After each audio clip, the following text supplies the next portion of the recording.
You guys today, DiJonai Carrington, after clotheslining Sophie Cunningham, running into the locker room, screaming, "That's white privilege!" Then tweeting 8/23, threatening Sophie Cunningham and the Indiana Fever. DiJonai Carrington now comes out and clarifies what she means when she says white privilege for the Indiana. Minutes left in the first quarter. DiJonai Carrington just slapped the dog shit out of Sophie Cunningham. Sophie pops up. She's obviously upset. DiJonai says, "Try me." And then look at Stephanie White. Look at her face. Look. She's mad as shit. Now, number one, this is obviously a flagrant 2. It just is. By the letter of the law, you got to call a flagrant 2. We all know. That girl needs to be thrown out the league. She's not even a good enough player to be bringing this type of drama. She needs to be thrown out. After being kicked out of a game, DJ Carrington felt the internet needs to. A lesson, just 2 sentences straight out of the locker room, neither an apology nor an explanation, white privilege. Days later, she's still out there defending that post, clarifying, retracting, and debating with almost everyone.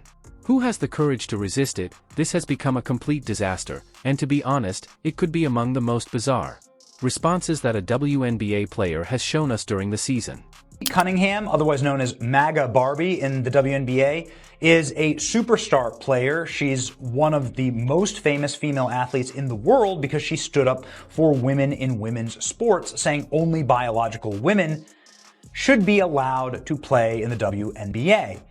And for that, she is literally risking her life. Check this out. This is what happened to Sophie Cunningham last night when she was clotheslined by a filthy, dirty player for Chicago who has a name that I can't pronounce, or maybe I just refuse to do that. That's my right as an American. But this is a player that has attacked Caitlin Clark, gouged her eye out, that has now bloodied the face of Sophie Cunningham. And as soon as she did this, she tweeted white privilege, meaning she's declaring this is a race crime.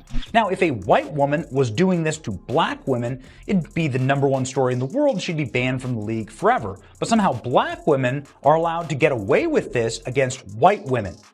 And it's white women in the league who make themselves a target by simply standing up for traditional values and common sense. Throughout the season, Sophie Cunningham has been among the more vocal supporters of her.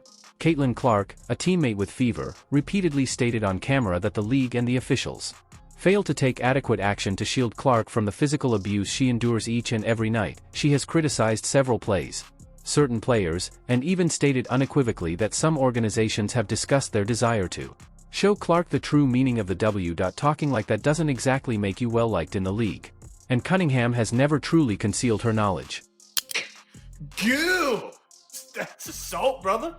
You can't do that. What the fuck?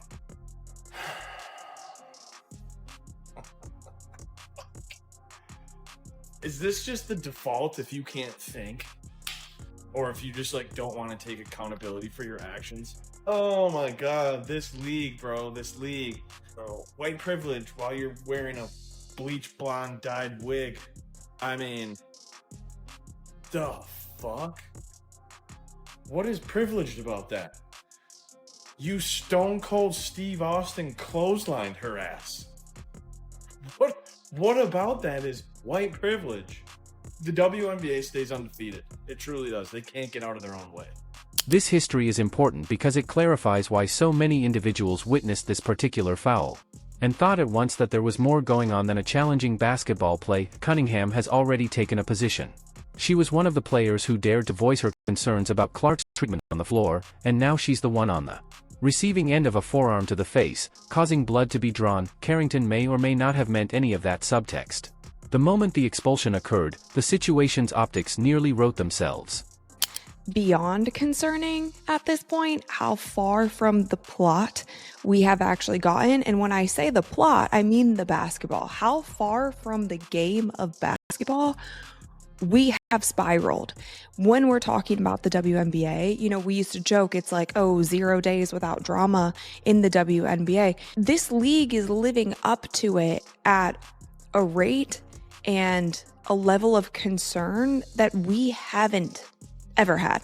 with all the going on in the WNBA. DiJonai Carrington tweeted out white privilege from the locker room of a game that she was playing in. Get this, she fouled Sophie Cunningham hard. Sophie Cunningham, obviously a white person, fouls her hard. Flagrant 2, gets ejected, goes to the locker room and tweets out white privilege in the middle of the game. Now here's the kicker to me.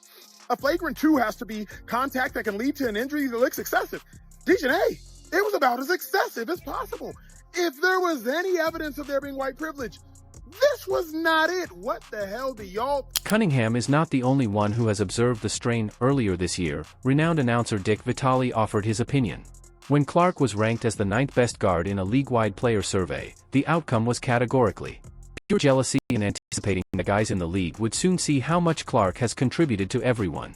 Of them monetarily, after the Carrington issue broke, that remark aged in an odd way since now you had another time when a player who is intimately associated with Cunningham and Clark receives actual physical punishment, and rather than widespread compassion.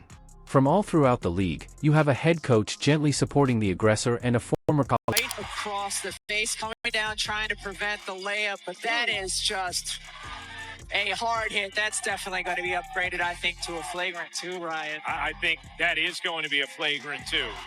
There is Get what you lined fucking up deserve. And just getting her out of the Lucky way. it wasn't a right hook. Make no mistake about it, Carrington targeted Cunningham. She targeted her because of her political stances. She targeted Cunningham because of the praises that she keeps receiving. She targeted her with a dirty shot that had absolutely nothing to do with basketball. And then after getting ejected, she runs to the locker room to play the fucking victim card. Like she didn't try to just take off Cunningham's head in 4K. Like we all didn't just watch it happen. That is not competition. That is a grown woman swinging on someone who she disagrees with and then screaming racism when she gets held accountable for it. DiJonai Carrington needs to be held responsible, and I'm not talking about just getting ejected from the game. She deserves a suspension. Maybe she'll think twice next time before she tries to take somebody's fucking head off. This is what truly transpired on the court, as the play itself is quite simple once you actually watch it. On a quick break, Sophie Cunningham was racing down the floor, wide open, and rising for what ought to have been a simple layup. DJ Carrington chased the play from behind, but rather than challenging the shot, she struck Cunningham across the face and neck with her forearm. Cunningham fell hard to the ground. Even though the ball managed to enter, no one continued to discuss the bucket after that. Play was halted by officials. Went to the monitor and increased the call to a flagrant 2, which denotes an immediate ejection in accordance with WNBA regulations. There's no need to argue. Wind up, impact, follow through, substantial injury risk, and a player in a precarious situation. This play met every requirement on the checklist for a flagrant 2. The way Sophie Cunningham came down on her leg, she could have been injured. So they said, yo, get out of here, dog. Get out of here. Then, I don't know if y'all was looking at her lips. She was talking about, try me. Yo, you already tried Sophie? You got all the samples of Sophie. You talking about try me. What are you talking about?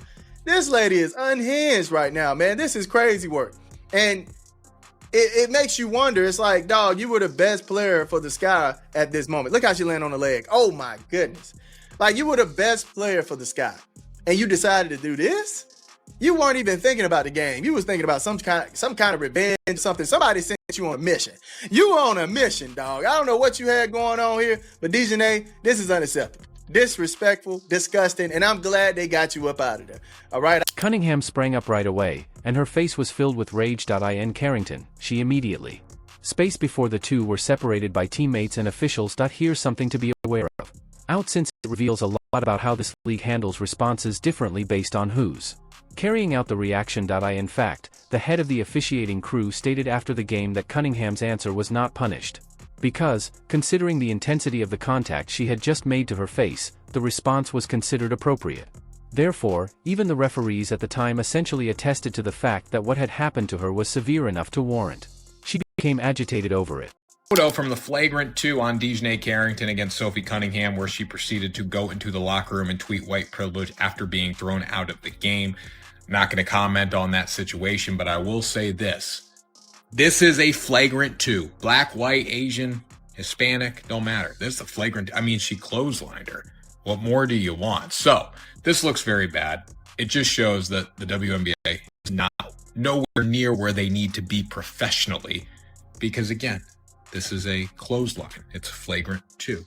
That's the reason Carrington's subsequent remarks are so perplexing. If the representatives themselves are claiming that the contact was needless and disproportionate, and if they're claiming that Cunningham's response to being struck in the face was entirely understandable, so what role does race play in this discussion? Regardless of who threw or got the foul, no one enhanced it was upgraded due to a player received a blow to the head and neck while attempting a shot, and that is a rule that all players in that league, no matter who they are. Mention the fact that she said white privilege. That is the story. The story isn't that she got kicked out. It's that she tweeted out white privilege as though because Sophie Cunningham is white, somehow that's why she got kicked out. They go on to defend her, the story, the narrative that she's not a dirty player. She makes plays like this all the time. I put together a little clip of DiJonai Carrington, who is definitely one of the dirtiest players in the WNBA. I don't know if we can roll it, but she's taken her long fingernails. She's scratched Caitlin Clark's eyes out. She's had multiple instances of chasing people down from behind, trying the same swat and smashing them in the head and causing mini fights. She pulled another girl's hair. I don't know if we'll get to that clip in a second when she's falling. Totally dirty play. This is not a skin color thing. She has a history of making dirty plays, and it's fine. The NBA, you can be a rough and tumble league. Now, where this thing gets absolutely bananas is when you start making it into a race and culture war, and the people talking about it are not mentioning 99% of the time that she went back and tweeted white privilege. White privilege how? However, Carrington immediately went to her Threads account and posted white instead of simply taking the rejection and moving on. Privilege, placing the Indiana Fever right beneath it. The time, there was no more explanation. Just those two words, which anyone on the internet might interpret any way they pleased, naturally. Since there is no other way to understand that timing, everyone understood it in the same way. She is expelled for striking a white player in the face, and a few minutes later, white privilege appears on her site, tagging the same squad. The entire sports world is connected, and it doesn't take a genius to make that connection. Them right away. Paying attention to what DiJonai Carrington did to Sophie Cunningham, it was not a race-based decision. And to call that a white privilege-based foul is to completely undermine the term of white privilege and to also completely ignore the rules in basketball. You hit her in the head, you drew blood, you didn't connect with the ball at all whatsoever. So to me, it was just very ignorant and to some degree asinine by DiJonai Carrington to suggest that that call was based on white privilege. Have we seen examples of white players make that same foul and get away with it? Yes. Have we seen examples of black players make that same foul and get away with it? Yes. There was no white privilege involved in that specific call. DiJonai, you hit her in the head and you drew blood. It was a flagrant. Emmanuel Aiko intervened at that point, and to be honest, he didn't hold back. He explained on his broadcast why this had everything to do with basketball regulations and nothing to do with race. He noted that the infraction was referred to as so because Carrington struck Cunningham in the head, drew blood, and never produced any interaction with the basketball itself. We've seen white players get away with fouls like that, he remarked previously, and we've saw black athletes get away with similar fouls, so this particular call was never about a person's skin tone, and Aiko didn't end there. He referred to the entire situation as ignorant and asinine, strong language, but words that perfectly captured the emotions of many fans and pundits as they watched this develop. In the moment, the fact that Aiko did